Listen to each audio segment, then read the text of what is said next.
하나님의 말씀은 마태복음 21장 1절에서 11절입니다. 교독하시겠습니다.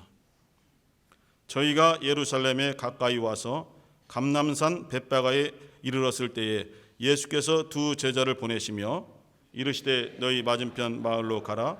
곧 매인 나귀와 나귀 새끼가 함께 있는 것을 보리니 풀어 내게로 끌고 오너라. 만일 누가 무슨 말을 하거든 주가 쓰시겠다 하라. 그리하면 즉시 보내리라 하시니 이는 선지자로 하신 말씀을 이루려 하심이라. 일러스되 시온 딸에게 이르기를 내 왕이 내게 임하나니 그는 겸손하여 나귀 곧 멍에 매는 짐승의 새끼를 탔도다 하라 하였느니라. 제자들이 가서 예수의 명하신 대로 하여 나귀와 나귀 새끼를 끌고 와서 자기들의 겉옷을 그 위에 얹음에 예수께서 그 위에 타시니 무리의 대부분은 그 겉옷을 길에 펴며 다른 이는 나뭇가지를 베어 길에 펴고 앞에서 가고 뒤에서 따르는 무리가 소리질러 가로되 호산나 다윗의 자손이여 찬송하리로다. 주의 이름으로 오시는 이여 가장 높은 곳에서 호산나 하더라. 예수께서 예루살렘에 들어가시니 온 성이 소동하여 가로되 이는 누구뇨 하거늘 다같이 무리가 가로되 갈릴리 나사렛에서 나온 선지자 예수라 하니라. 아멘. 주가 쓰시겠다 하라 라는 제목으로 말씀을 드리겠습니다. 주님의 공생의 사역이 이제 막바지에 이르렀습니다. 여러 지역에서 하나님의 말씀을 전하셨고 또 하나님의 뜻을 행하고 이루시는데 온 힘을 다하여 헌신하시고 마침내 이제 얼마 남지 않은 십자가를 맞이하며 예루살렘 성에 들어가는 그러한 장면입니다. 예루살렘 성에 들어가는 주님의 그 심정과 그리고 함께하는 제자들 또 예수를 따르는 예수에게 속한 많은 성도들 그리고 예루살렘 성 주민들 로마 군대들 각각 다른 심정으로 이 사건 이 시간에 주님의 행렬을 함께 맞이하고 있습니다. 똑같은 시간에 똑같은 장소에서 똑같은 행동이 일어나지만은 그것을 바라보는 시각 또 그곳에 함께 참여하는 그 시각이 모든 사람에게 각각 다르게 임해있던 것입니다. 주님은 처음부터 이 세상에 육신으로 오실 때에 죽음을 경험하러 오신 것입니다. 이 세상에서 어떠한 영광을 받으시려고 육신으로 오신 것이 아닙니다. 그는 영원전에 하나님 그 품 안에서 하나님의 영광을 함께 소유하고 함께 누리며 그 영광을 가지신 분이 우리 주님 예수 그리스도이십니다. 그 하나님의 영광, 그보다 큰 영광은 없습니다.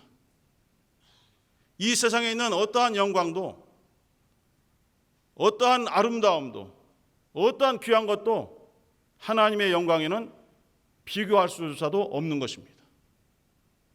그러한 분이 이 세상에 오셔서 예루살렘 성에 들어가서 어떠한 영광을 취하신다라는 것은 사실 잘못된 표현이라고도 할 수 있습니다.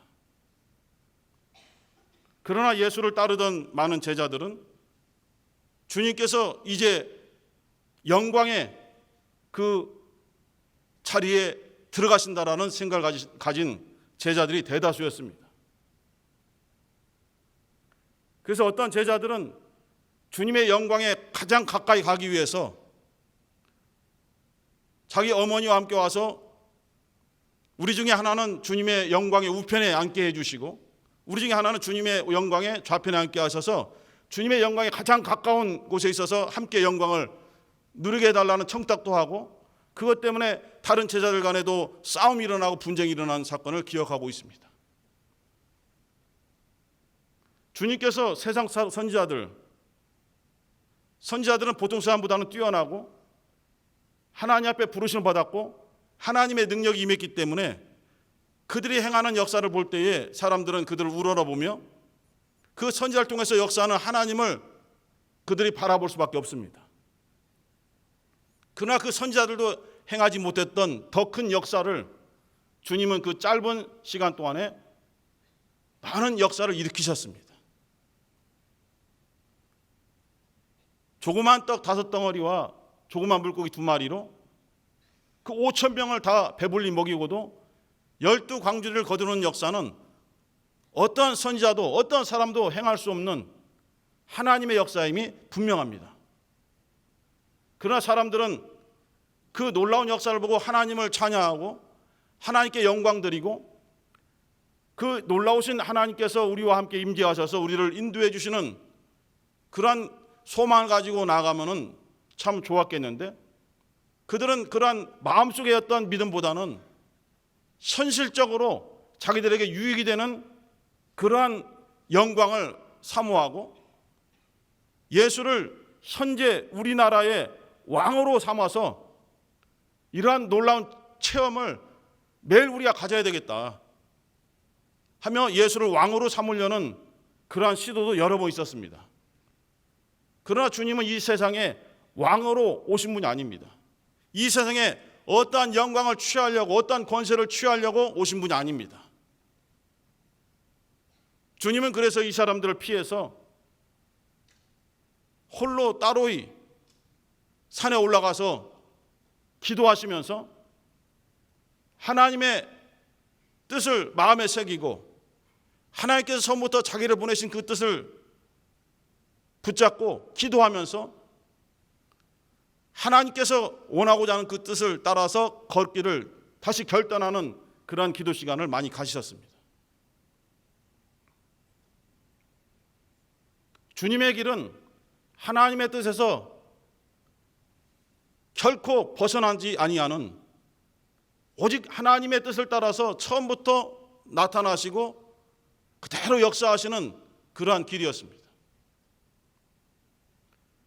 제자들이 주님의 말씀을 전혀 이해를 하지 못했습니다. 자신들은 배가 고파서 마을로 들어가서 그 먹을 양식을 구하려고 하고 주님께도 그 양식을 구하다 드리려고 그렇게 섬기려고 그들은 애를 썼지만 주님께는 그들이 알지 못하는 다른 양식이 있음을 주께서 말씀하셨어요. 나의 양식은 나를 보내신 이의 뜻을 행하는 것이다. 그리고 그분의 뜻을 온전히 이루는 것이 나의 양식이다라고 요한복음 4장 34절에서 말씀하셨습니다. 이해할 수 없는 것입니다. 어떻게 사람이 떡을 취하지 않고 다른 것으로 양식을 삼을 수 있는가? 이해가 되지 않았죠. 그러나 주님은 공생의 처음부터 광야에서 마귀와의 그 시험을 통해서 우리에게 말씀을 주시기를 사람이 떡으로만 사는 것이 아니다. 육체를 생존케 하고 육체를 배불리게 하는 그러한 떡으로만 우리가 살아가는 것이 아니다. 우리에게는 더 좋은, 아니 그것과는 다른, 전혀 다른 놀라운 양식이 있으니 그 양식은 바로 하나님의 입으로 나오는 모든 말씀이다 라고 선언하셨어요. 그 말씀 앞에 유혹하려던 원수 마귀의 그런 모든 괴계가 무너져 버렸습니다. 그러나 여전히 오늘날 우리들에게, 성도들에게 마귀는 육신의 양식을 위해서 애를 써야 된다. 너희들의 육신의 환경을 위해서 몸부림을 쳐야 된다. 사실 마귀의 유혹은 우리의 생활 환경에서 전혀 다르지 않은, 전혀 떨어져 있지 않은 우리 생활에 밀착된 것으로 유혹하기 때문에 우리가 혼동을 겪는 것입니다. 이것이 마귀가 주는 유혹인지 아니면 당연한 우리 생활에서 필요한 것을 내가 갖고 있는 꿈인지 열정인지 그것이 구분되지 않기 때문에 많은 이들이 원수 마귀의 유혹에 걸려서 넘어가는 것입니다. 하지만 자신들은 절대로 마귀의 유혹에 빠진 적이 없다라고 주장하죠. 이와 같이 예수 그리스도는 하나님의 뜻을 가장 귀한 것으로 그렇게 마음에 모셨고 그 뜻을 계속 공급받기 위해서 하나님의 말씀을 사모하고 그 말씀이 내 안에 있다. 나에게 뜻을 주신 하나님의 말씀이 지금도 내 안에 있고 나는 그 말씀으로 너희들에게 지금 증거하고 있다. 그러므로 내가 하는 말은 나의 말이 아니고 내 자의로 하는 말이 아니라 아버지께서 내 안에 계셔서 그의 뜻을 나타내고자 그의 말씀을 지금 증거하시는 것이다. 아버지의 말씀만이, 아버지의 명령만이 오직 영생의 말씀이기 때문이다라고 우리에게 증거해 주셨습니다. 이러한 주님의 말씀은 공생의 처음부터 끝까지 변함이 없으십니다. 시간이 흘러가도 상황이 변해도 주님의 처음부터 가지신 그 뜻은 전혀 흔들리지 아니하고 상황에 따라서 이렇게 저렇게 변화를 가져오지 아니하고 오직 정말 하나님의 뜻대로 그대로 가심으로써 수천 년 동안 예언되어 왔던 하나님의 말씀을 그대로 하나하나 다 이루신 것입니다. 그리고 십자가상에서 마지막에 포도주를 입에 대시고 다 이루었다 말씀하셨습니다. 다 이루었다. 자기의 뜻을 다 이루었다는 것이 아니라 하나님께서 나를 이 세상에 보내셔서 이루고자 하셨던 그 뜻을 다 이루심으로써 하나님께 온전한 영광을 드렸다라는 그러한 고백입니다. 이러한 주님의 길은 사람의 눈으로 볼 때는 결코 영광의 길이 아닙니다. 결코 행복한 길이 아닙니다. 충분히 이 세상에서 영광을 받으실 수 있고 지금 주님이 가지신 권세와 능력으로서 충분한 행복을 누릴 수 있는 조건을 갖추셨습니다.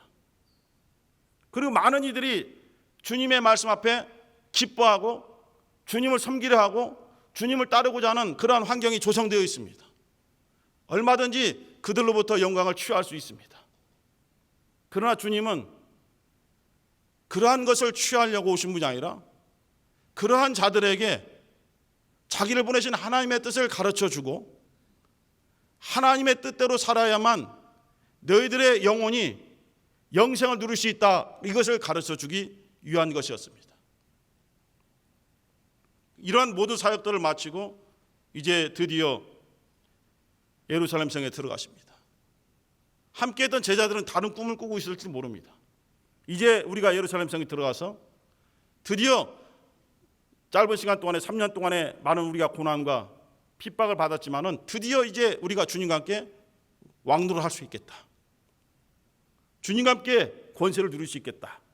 이러한 마음을 가지고 주님께 함께 모여서 주님의 예루살렘 입성을 도우면서 함께 나아가고 있습니다. 주님께서는 두 제자에게 명하셨습니다. 너희 맞은편 마을로 가서 나귀와 나귀 새끼가 묶여져 있는데 그것을 풀어서 내게로 끌고 와라. 두 제자는 주님의 말씀을 듣고 주님이 지정하신 마을로 가게 됐습니다. 가보니까 주님의 말씀대로 어떠한 곳에 나귀가 메어져 있어요. 주님께서 그것을 풀어서 끌고 오라며 말씀하셨습니다. 그것이 주인이 없는 나귀가 아닙니다. 그 소유권자가 있습니다. 주님께서는 미리 언지를 주셨습니다. 너희들이 그 나귀를 풀어서 끌고 가려고 할 때에 누가 그것을 제지하거나 왜 그것을 가져가느냐, 왜 나귀를 네 마음대로 끌고 가느냐라고 묻거든 주가 쓰시겠다라는 말을 하라, 이렇게 했습니다. 주님의 말씀대로 그러한 일이 벌어졌어요. 나귀와 나귀 새끼를 풀어서 끌고 가려고 하는데 그 나귀의 주인이 당연히 왜 너희들이 누군데 나의 나귀, 나의 소유된 것을 가지고 가느냐 물으니까 주님의 말씀을 그대로 전했습니다. 주가 쓰시겠다고 합니다. 그 말에 이 나귀의 주인은 입을 딱 다물고 그렇게 하시오 하고 내어줬습니다.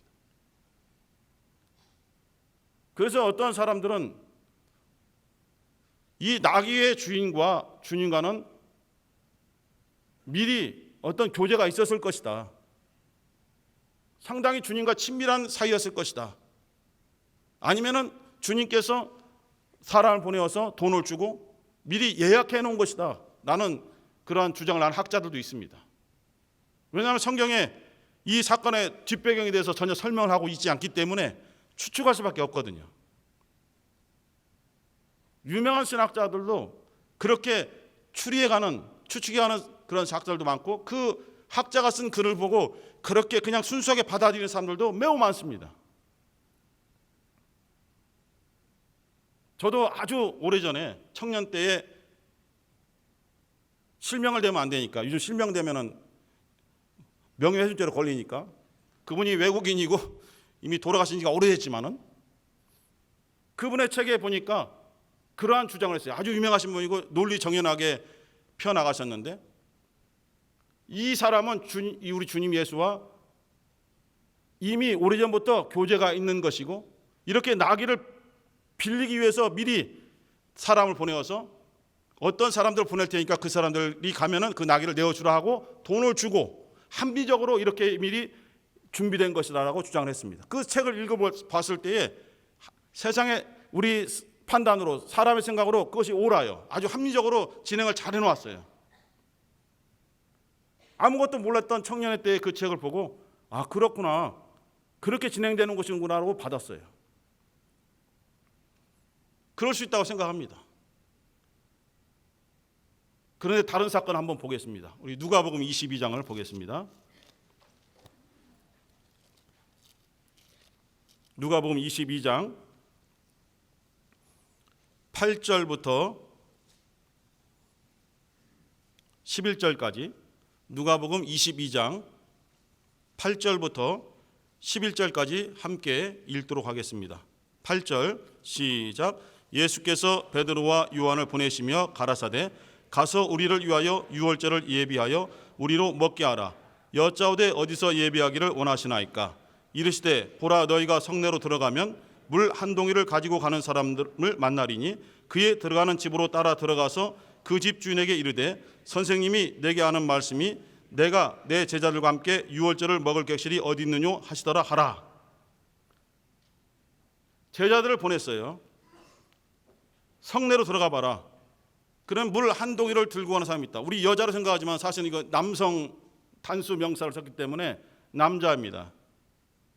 이 원어에는 남성 여성이 표시되어 있기 때문에 어떠한 남자가 드문 일이죠. 거의 다 여자들이 물을 깃지 않습니까? 사마리아 여인도 그렇고. 그런데 어떤 남성이 그 물 한 동이를 들고 지나간다. 이것이 예약된 일입니까? 주님께서 보내셨는데 이 물 한 동이를 드는 사람이 가만히 서 있다가 액션! 큐 하면 그때 제자들 보고 움직여서 딱 만납니까? 아니죠. 이 사람은 당연히 자기 할 일을 하기 위해서 우물가에 와서 물을 길어서 들고 그냥 가는 겁니다. 그 정확한 시간을 이 사람들 기다렸다가 맞춘 것이 아니고 주님의 계획에 따라서 이 일이 이루어진 것입니다. 이 사람은 자기 일을 할 뿐이죠. 제자들은 주님의 말씀을 받고 주님께 순종하는 것뿐입니다. 그런데 이렇게 맞으셨죠. 그리고 이 사람을 따라가서 그 집 주인에게 우리 주님께서 제자들과 함께 유월절을 보내기를 원하신다. 그 객실, 그 장소를 제공해 달라. 이렇게 말한 것이죠. 마가 다락방입니다.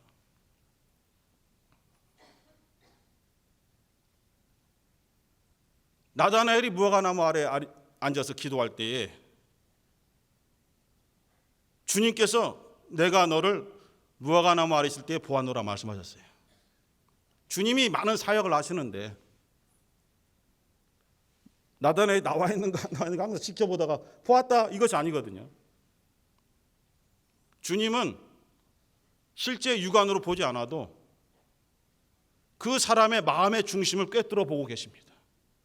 많은 병자를 고칠 때에도 그 마음의 중심에 그들이 고침받을 수 있는 믿음이 있음을 보시고 너의 믿음대로 될지어다 명하셨어요. 육신으로 오셔서 많은 제한을 받고 계시지만, 우리 사람들과 똑같은 성정을 가지셨다고 하지만, 연약함을 가지고 있다고 하지만은 예수 그리스도는 분명한 하나님의 아들이십니다. 그에게서는 하나님만이 하실 수 있는 능력과 놀라운 일이 나타나고 있어요. 어떻게 그 나귀의 주인이 예수의 말씀대로 그렇게 했는가를 알 수는 없어요. 그것을 자꾸 인간적인 생각으로, 합리적이고 논리적인 생각으로 그것을 파헤치려고 하다 보면은 주님의 놀라운 역사가 다 가리워지고 그것이 빠져버려요. 지독하게 사람 중심적으로 이것이 풀어나가야 되는 거예요. 그러한 관점으로 보니까 모세가 이스라엘 백성들을 이끌고 홍해 바다를 건넌 것은 홍해 바다를 건넌 것이 아니라 갈대 숲을 헤치고 지난 것이다라는 그런 주장을 하고 있는 거예요. 어떻게 해서든지 이적을 가려보려고 인간적인 지식이 가르치는 사람들이 그것을 써나가고 있는 것이죠. 그러나 이것은 하나님의 역사라고 생각합니다. 여러분이 하나님의 부르심을 다 체험하셨습니다. 하나님의 놀라운 일들을 체험하고 있습니다. 과연 여러분들이 경험한 것들이 세상의 어떤 법칙에 따라서 논리적으로 합리적으로만 그것이 이루어진 것이 아닌 것을 여러분들은 알고 계십니다. 주가 쓰시겠다. 주님이 너의 나귀와 나귀 새끼를 쓰시겠다 했을 때에 이 주인은 어떠한 주저하는 행동이 없습니다. 뭐라고? 이렇게 묻지도 않습니다. 그냥 내어줍니다. 알 수가 없어요. 어떻게 이 일이 이루어졌는지를 알 수가 없어요. 왜? 성경에서 말씀하고 있지 않으니까. 알 수가 없어요. 하지만 주님의 말씀에 지체하지 않고 주저하지 않고 그냥 내어주는 이 이름 없는 낙이 당연히 이름이 없겠죠. 나귀의 주인, 이름 없는 나귀 주인을 말합니다. 그 주인이 이렇게 하는 행동이 가벼운 것이 아닙니다. 집사님, 이것 좀 해주세요. 주님께서 집사님을 부르셔서 이것을 하기를 원하십니다. 어떻게 대답합니까? 기도해보고요. 주님께서 시키셨는데 기도해보고. 누구한테요? 그런 생각들이 우리에게 많이 있어 왔습니다. 물론 자기에게 말하는 그 뜻이 주님의 뜻인가 사람의 뜻인가를 분별하기 힘들기 때문에 고민하는 것뿐이죠. 그리고 나귀와 나귀 새끼를 끌어서 주님께로 데려왔어요. 그런데 마가복음, 누가복음, 요한복음에는 나귀 새끼만 언급이 되어 있고 그 나귀 새끼의 어미가 되는 나귀에 대해서는 언급이 되어 있지 않습니다. 스가랴의 예언을 따라서 예수께서 겸손한 멍에 매는 짐승인 겸손한 나귀 새끼를 타고 예루살렘에 들어오신다는 예언이 이루어진 것을 증거하고 있습니다. 그렇죠. 그러나 저는 오늘 이 마태복음에만 기록되어 있는 나귀 새끼와 나귀의 여기에 좀 초점을 두고자 하는 것입니다. 나귀 새끼는 경험이 없습니다. 그리고 그 어미의 품을 떠난 적이 없습니다. 매어 있을 때도 나귀와 그 새끼 함께 매어져 있었습니다. 주님께서는 함께 데려오라고 했습니다. 나귀 새끼만 풀어오라고 했으면 얼마나 불안하고 경험했기 때문에 무엇을 해야 될지를 전혀 알지 못할 것입니다. 그러나 자기의 보호자인 어미가 있음으로 인해서 평안함을 누리고 이 나귀 새끼는 나귀만을 바라봤을 것입니다. 그리고 주님은 제자를 통해서 이 나귀 어미를 끌고 들어가는 장면이 있죠. 그 나귀 새끼는 전혀 경험이 없기 때문에 안장을 씌워놓은 적도 없기 때문에 제자들이 옷을 벗어서 나귀 새끼의 등에 겉옷을 둘렀습니다. 그리고 들어갑니다. 우리는 나귀가 될 수도 있고 우리는 그 나귀 새끼가 될 수도 있습니다. 나귀 새끼만 주님께 쓰임받은 것이 아니라 그 나귀 새끼가 정말 주님 앞에 더 쓰임받기 위해서 함께 보이지 않게 헌신했던 나귀가 있음을 우리는 알아야 됩니다.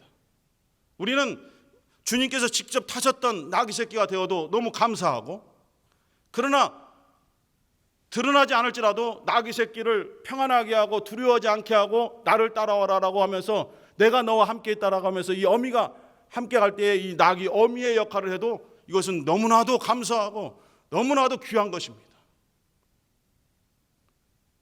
드러난 사람들의 놀라운 역사도 훌륭하고 존경받을 만하지만 드러나지 않고 여러 가지 부서에서 여러 가지 위치에서 정말 밑에서 서브하는 보이지 않게 돕고 섬기고 그래도 나는 무익한 종입니다라고 자기를 드러내지 아니하는 많은 성도들이 있다는 거예요. 함께 주님의 뜻을 이루어 가고 있는 거예요. 우리 모두는 나귀 새끼이고 우리 모두는 어미 나귀이기도 한 거예요.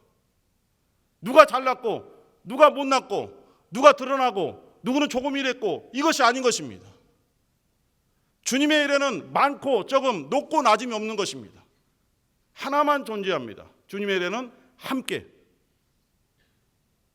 함께한 것만이 그것이 주님께 기억이 되는 것입니다. 주님께서도 우리에게 세상 끝날까지 함께 하겠다고 했습니다. 함께라는 것이 힘든 것입니다. 힘들 때문에 우리 주님께서는 그걸 강조하신 것입니다. 내가 너와 함께 하겠다.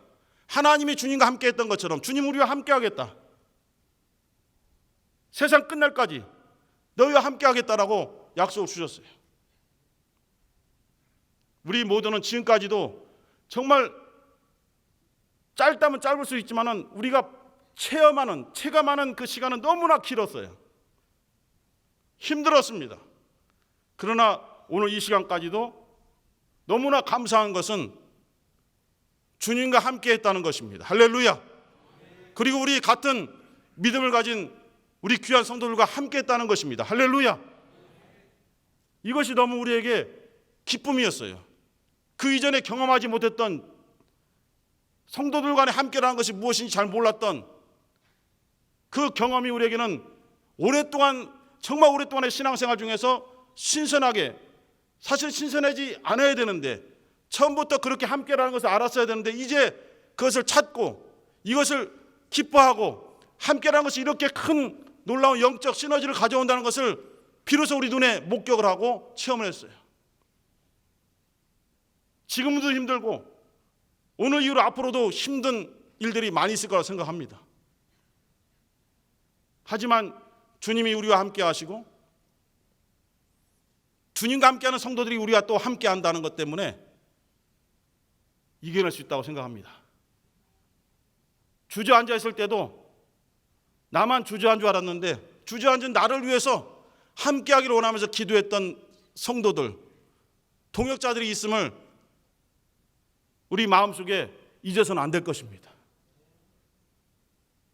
선봉에 서서 많은 어려움을 당하신 분들이 있습니다. 그러나 저는 약하고 힘들고 비겁해서 사실은 이렇게 숨어 있었을지도 모릅니다. 하지만 함께하지 않았던 것은 아닙니다. 우리 모두는 여러 가지 위치에서 함께했습니다. 주님이 우리를 주님의 그 크신 사랑의 띠로 하나로 묶어 놓으셨어요. 하나로 묶어 놓으셨습니다. 결코 원수 마귀가 그 사랑의 띠를 끊을 수가 없습니다. 어떠한 원수도, 어떠한 기근도, 어떠한 적신도, 어떠한 위험도, 어떠한 칼도 주님의 사랑 안에서 함께한 우리를 끊을 수 없다라고 로마서 8장에서 말씀하고 있습니다. 오늘 예수께서 예루살렘에 들어가시면서 그 겸손한 모습을 보이기 위해서 나귀 새끼를 탔습니다. 그리고 함께 입성하는 많은 제자들과 그것을 지켜보는 예루살렘 성 사람들이 있습니다. 호산나, 우리를 구원하소서, 다윗의 자손이여, 그건 메시아라는 뜻입니다. 우리 민족의 메시아여, 우리를 이제는 해방시켜 주시고 높은 곳에 있게 하여 주시고 우리로 하여금 주님과 함께 왕노릇 하게 해 주소서, 호산나 찬양합니다 라고 외치던 그들이 불과 며칠 만에 예수를 죽이세요, 예수를 십자가에 못 박으세요 이렇게 외쳤습니다. 한 입을 가지고 주님을 찬양하던 자들이 주님을 못 박으라고 막 외쳐댔습니다. 왜 그럴까요? 자신의 뜻과 맞지 않았다고. 자신이 원하는 대로 주님이 움직이지 않으셨고 자신이 원하시는 대로 주님이 세상의 영광을 취하지 않고 죽어가시기 때문에. 그러나 우리는 이러한 성경을 거울로 삼아서 다시 한번 하나님께 고백하는 것입니다. 부족한 자, 세상에서 드러나지 않아도 좋으니, 세상에서 이름이 알려지지 않아도 좋으니, 많은 사람들이 나를 칭찬하지 않아도 좋으니 주님이 가신 고난의 길에 함께 있는 자가 되게 하소서라고 기도합니다. 주님의 고난에 똑같은 고난을 우리가 감당할 수는 없지만은 주님의 그 크신 고난에 일부분이라도 동참할 수 있는 주님의 조그마한 동역자가 되게 하소서라는 것이 소망하는 조그마한 꿈입니다. 주님께서는 한 사람 한 사람을 다 기억하고 계십니다. 우리를 자기 사람들로 보고 계시는 거예요. 그래서 예수께서는 자기 사람들을 사랑하시되 끝까지 사랑하시느니라라고 말씀을 주셨어요. 주님께서 끝까지라는 것은 놓지 않겠다는 뜻이거든요. 세상 끝날까지 너희를 놓지 않겠다는 뜻이거든요. 우리는 필요할 때만 주님을 따르는 것이 아니라, 우리는 우리가 원할 때만 주님을 부르짖는 것이 아니라 주님과 똑같은 마음으로 우리가 주님의 마음을 본받게 하셔서 기도하지 않습니까? 주님께서는 주님의 마음이 어떠냐면 우리를 놓지 않겠다는 거예요. 한번 잡으신 그 손을 결단코 놓지 않고 반드시 내가 임하는 나라에 있게 하겠다는 거예요. 아버지 집에 젖을 예비해서 분명히 너희를 데려다가 그곳에 있게 해서 정말 영원한 영광, 영원한 왕노릇 하게 하겠다고 약속을 주신 것입니다. 우리는 이러한 주님의 크신 마음을 깨닫고 우리도 주님과 부족할지라도, 비겁할지라도, 어떤 때는 용기 없을지라도 그래도 주님의 손을 붙잡고 주님과 함께하는 주님의 동역자가 다 되시기를 예수의 이름으로 간절히 축원합니다. 이제 함께 기도하실 때 주님 부족하나 주님과 함께 있게 하소서. 주님 때로는 비겁하고 용기가 없고 두려워할지라도 주님의 손을 붙잡고 함께 있게 하소서. 우리 개역 성도들 지금까지도 주님이 함께 하셨습니다. 우리 한 사람 한 사람 모두가 서로를 존중하고 서로 함께하게 하소서. 예수 한번 부르시고 기도하겠습니다.